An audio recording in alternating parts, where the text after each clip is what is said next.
slinging through curves, to change your own gears.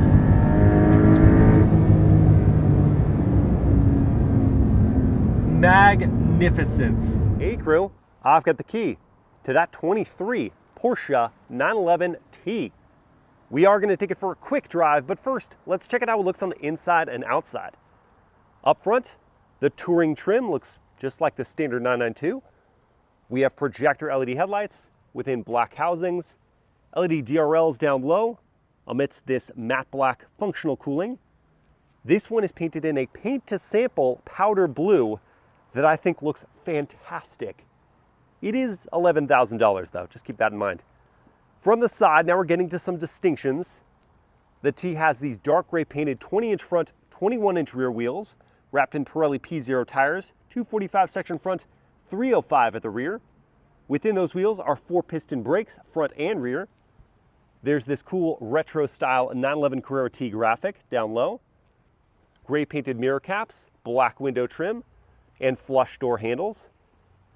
Stepping back to look at the profile, we know it. We love it. That 911 silhouette, nothing bad to say about it, just classic. At the back is an LED taillight bar, above Porsche spelled out, and that is above 911 Carrera T in dark gray. Down low, 2 large black exhaust tips, oval, for the sports exhaust system of the 911T. Those hips, they're talking to me. Apart from the spectacular paint job, I do appreciate that the T adds some visual distinction to help separate it from the base Carrera. Now let's check out the interior. Opening up and looking inside at this black interior with the optional Carrera T Interior package, giving us leather borders for the sports seats with slate gray stitching and woven fabric inserts, plus 911 stitched on the headrests. The seats are heated and is standard 4-way power adjusting. 911 Carrera T aluminum tread plates, aluminum accents for the 3 foot pedals. Yay! Leather all over the doors with more slate gray stitching and gloss black trim, power adjusting, not power folding door mirrors, and one-touch up-down windows. Pull this tab to open the front trunk where we find 4.6 cubic feet of space, and pull this tab to access the rear seats. Just kidding. On the 911T, they are deleted as standard. You can add them back in for no cost though. Sliding in, somewhat clumsily, and putting it in accessory mode. There is a leather wrapped steering wheel that is the perfect size and thickness. Porsche crushes their wheel designs. Inside, we've got an analog tachometer right in the center, plus a digital instrument cluster, left and right hand side, both reconfigurable.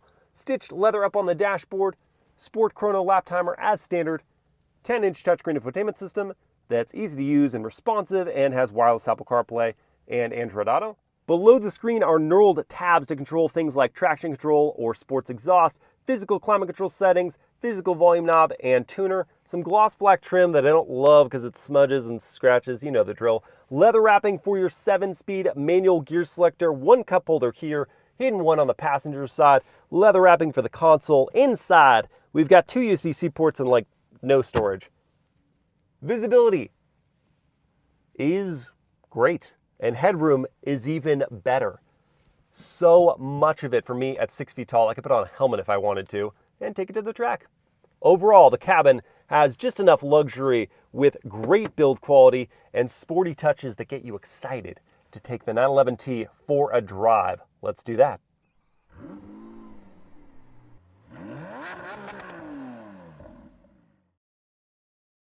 All right, let's fire it up.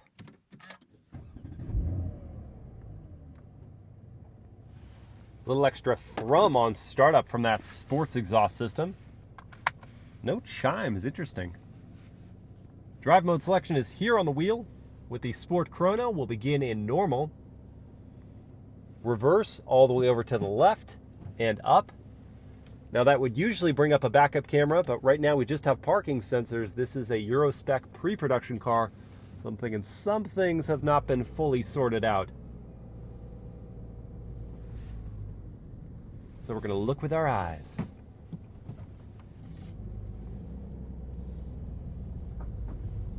We'll begin with the turning radius test.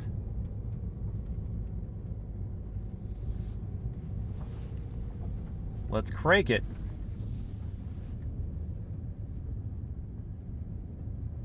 Pretty tidy. And without the available rear wheel steering system at that. Turn signal sound. Oh, that's super light.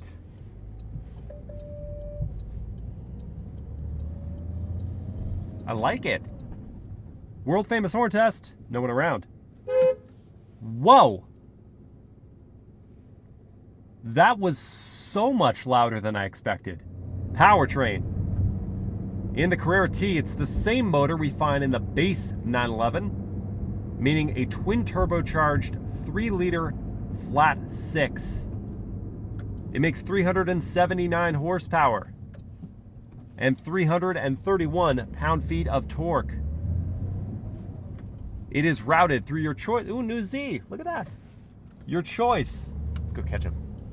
Of a 7-speed manual or Porsche's 8-speed dual clutch, codenamed PDK. The 7-speed is not offered in the base Carrera. You have to step up to the Carrera S for this transmission, but in the T, it's standard. And the fact that it doesn't cost you extra to get the PDK if you want that gearbox is nice, but this is really the right way to have this car. It's such an easy to operate gearbox, but has notchy clicks into each gear. The shifter itself is shorter than the standard one in the Carrera S, and so that gives you a little more of a short throw feel.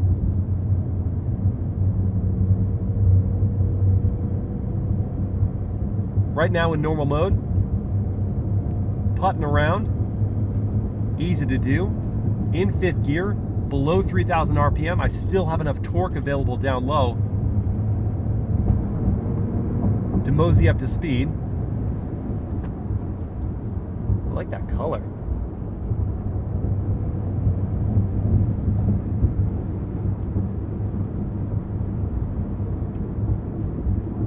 You can choose whether you want the auto blip, the rev matching downshift function, or to turn that off. And you can have that in normal, sport, or sport plus, whichever drive mode you choose. Brake pedal, so easy to modulate. It's responsive, it has that nice bite, but you can just casually work your way up to a stop. And then the engagement point from the clutch is also so readable.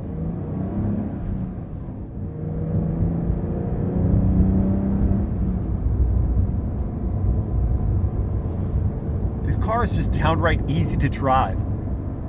With great visibility, this Porsche active suspension management system that lowers the car by 10 millimeters doesn't make the ride any firmer necessarily. It's still, yes, tautly sprung, but it's not overly firm. You go over the bumps and you feel them, but they're not jarring impacts. Now we're going to change things up because we're on Angeles Crest Highway. I'm going to Sport Plus and seeing what this car can do. The first thing that grabs me is the steering tuning. Porsche is known for superb steering feel, and that's precisely what we've got going on here.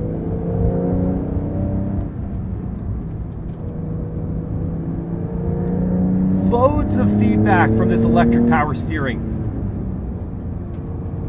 The bitiness of the brakes gives you the confidence slowing before corners. Electronic limited slip differential in the rear can put the power down.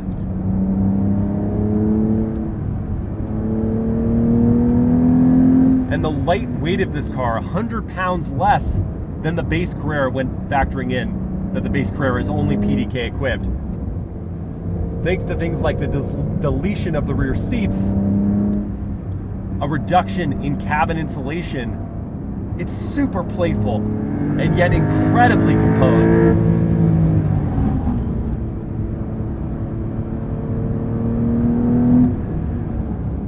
2.0s grip in.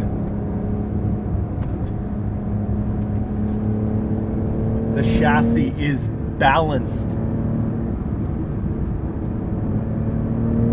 It's not just good feedback, the balance of the steering too. It's not overboosted at all.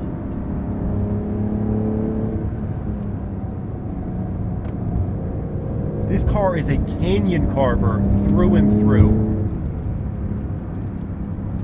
When you're above 3,000 RPM, the power out of corners is just more than enough.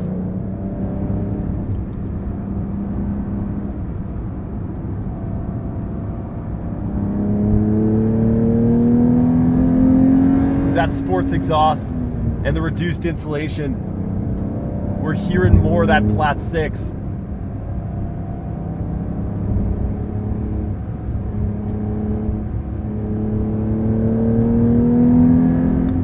And it is an excellent soundtrack.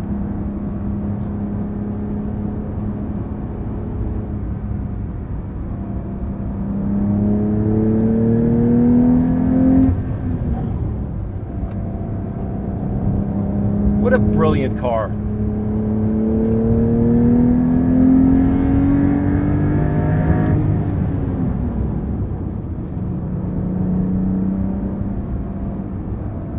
Poise, composure, smoothness, everything is just velvety about how this car manipulates itself around curves. On this tighter road as well, you just don't need any more power. Less than 400 horsepower. Seems like you're not bringing all the tools you need to compete, but you just don't need it here. Instead, you have this finesse that you don't get with other cars at this price point.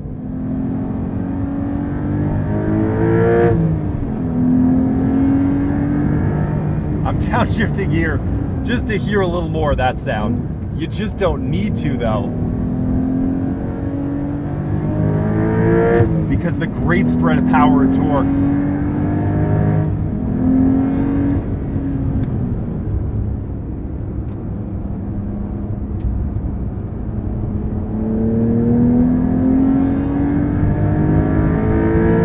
It is such a treat to drive this thing. To rev match yourself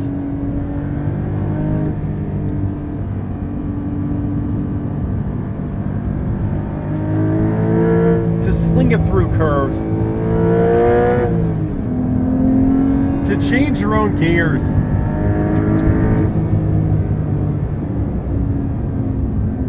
magnificence.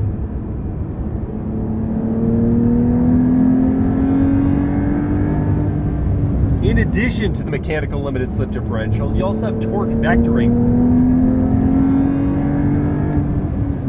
to shuttle that power and help you slingshot out of curves.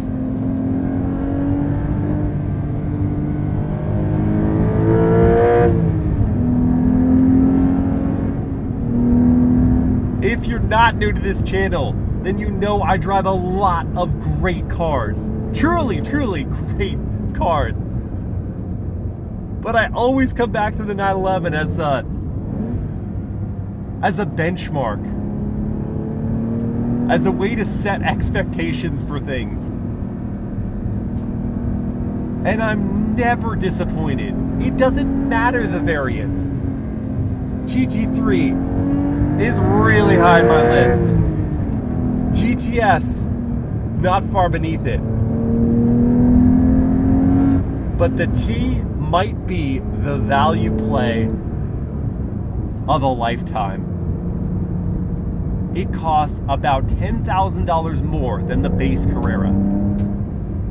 But not only do you get things that you can't have in the base Carrera, you get things you can't even get in the S. Yeah, you don't get the 443 horsepower of the S. But as I've experienced, I'm not feeling like I'm missing out. And instead, I'm appreciating things like the reduced cabin insulation, the limited slip rear differential, the torque vectoring, the sports exhaust system, the PASM adaptive dampers. These are things I appreciate, and these are things that add value in addition to the exterior touches that help you know it's not just a base Carrera. This is where the value comes in. And so I hope people look at the 911T seriously if they're shopping 911s. Because if you are an enthusiast, this makes so much sense.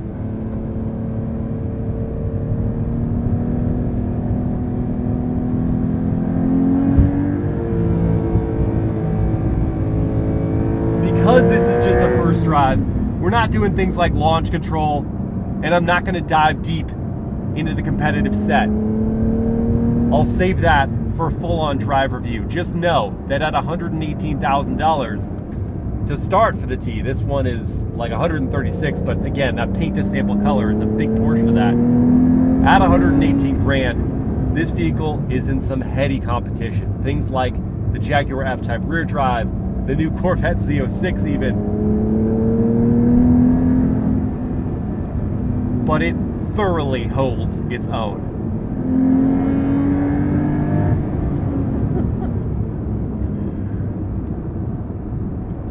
This is a day so well spent. I hope you guys have enjoyed this POV first drive. If you did, please like, comment, and share the video. Subscribe to the channel. Hit that bell to get notified. And I'll see you next time. Woohoo!